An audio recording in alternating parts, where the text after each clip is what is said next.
দেয়াল ভেঙে ভেতরে ঢুকে পড়ে। সঙ্গে সঙ্গে বিপদ সংকেত বেজে ওঠে। সবাইকে দ্রুত সবচেয়ে নিরাপদ অংশে অর্থাৎ গম্বুজাকৃতির গভীর স্তরে নিয়ে যাওয়া হয়। কিন্তু এশিয়া উল্টো দিকে ছুটে যায়, কারণ তার বাবা এখনো পিছনে আটকা পড়েছিলেন। বারের কাছে পৌঁছে সে দেখে ম্যাক্স এবং তার বাবা মিলে তার বাবাকে উদ্ধার করছে।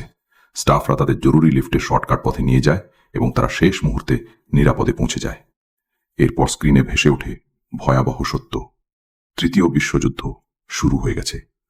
পৃথিবী জুড়ে পারমাণবিক হামলা চলছে, আর ভূপৃষ্ঠ প্রায় সম্পূর্ণ ধ্বংস হয়ে গেছে।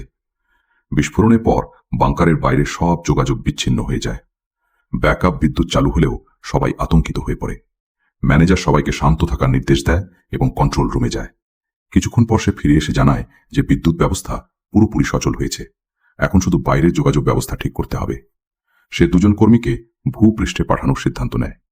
হ্যাচ খুলতেই তারা যেন নরকে প্রবেশ করে।